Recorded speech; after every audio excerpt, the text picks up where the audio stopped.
But as time goes on, it gets harder and harder to be optimistic about the role of police unions in trying to make the culture better. So you wrote a really interesting paper after Ferguson. Can you tell me what sort of led you to want to do research on police unions? One of the things that led me to want to write that paper in particular actually was spending so much time in the context of the civil unrest connected to Ferguson. And I was asked by local media a lot to comment on the grand jury proceedings. Okay. And so I really got a chance to read a lot of the grand jury testimony and what happened there.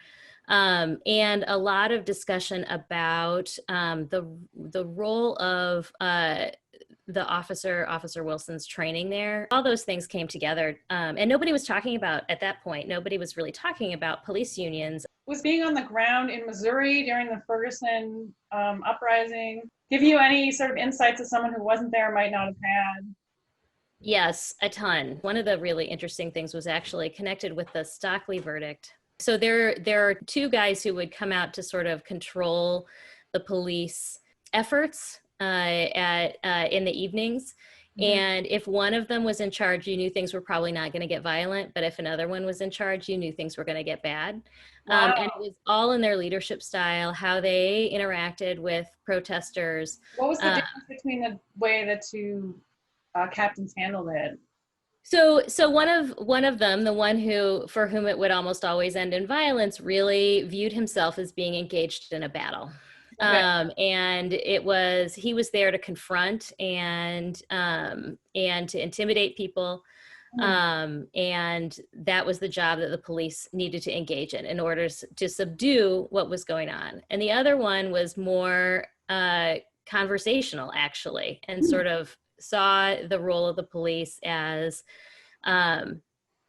sort of maintaining safety in terms of making sure things didn't get out of hand, but also not resorting to force in order to make that possible, and talking to people instead of yelling at and giving direction to people.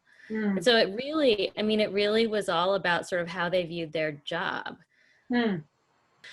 I mean, how are police unions different from other kinds of unions? They're just so much more powerful than other public sector unions. The teachers unions might be close, only because, their teacher unions, especially in the last 3 or 4 years, have been really effective at organizing parents, in part because the teachers are framing their concerns as related to the education that they're giving their students. Police can do something sort of similar, but they don't frame what they're doing in terms of bargaining.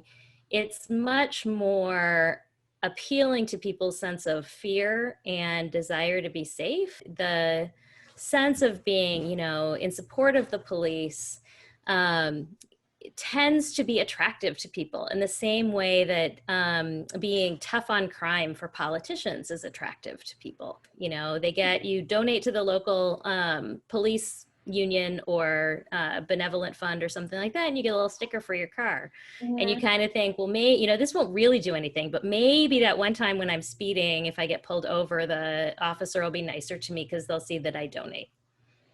How would your research on police unions, how does that inform the way you assess some of the police shootings that we've seen in the last 6 months?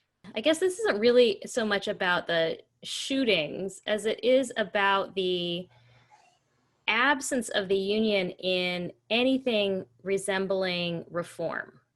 Okay.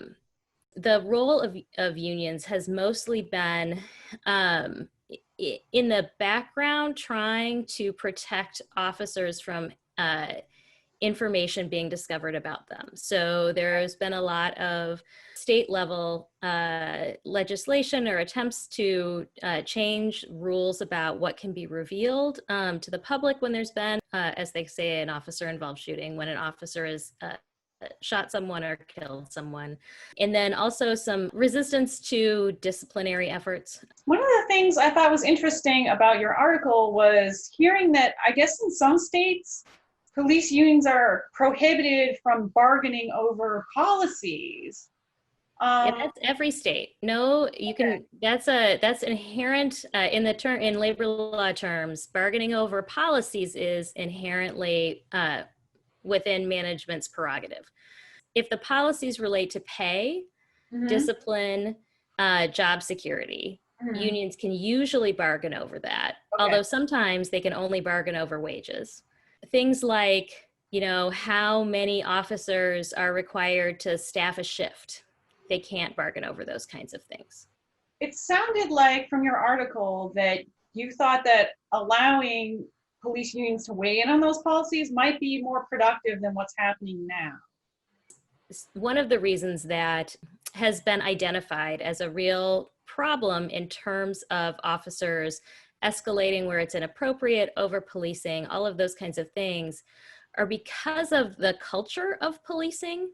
Mhm. So Radley Balco, for example, wrote this great book on the militarization of the police and how that's been connected with increased violence. But Mhm. every single attempt at reform has always been total command and control. And that, it seems to me, leads to a situation where you have resistance. And so by involving the people on the ground in developing a new approach, it would seem to open up possibilities that we haven't seen before. Some of this reminds me of the Me Too movement.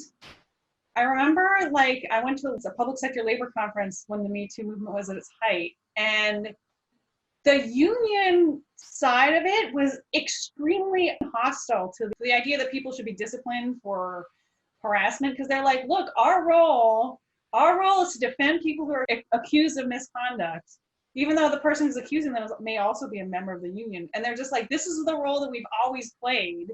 And I've actually never presented before a more hostile crowd than this public sector union conference. I am not at all surprised. And so, I mean, I guess I see both things as a failure of solidarity. Okay. And so actually one of the most interesting, I think, proposals that's been raised in connection with this, with unions and police, is to involve where they exist, minority unions. And by minority unions, I mean officers who are Black and other people of color. Mm-hmm. And St. Louis actually just did this. There's a really vibrant African American Police Officers Association. It's called the Ethical Society of Police, and the county just separately entered into a relationship connected with bargaining with that group in the hopes that the results of involving the minority union will lead to better outcomes for people in the community. Do you think police unions should be abolished? I don't know. When I wrote that article, I didn't think that police unions should be abolished. But at the same time, I am uncomfortable with police unions. And so I was trying to look for ways to harness what could be positive about organizing and about unions. But as time goes on, it gets harder and harder to be optimistic about the role of police unions in trying to make the culture better.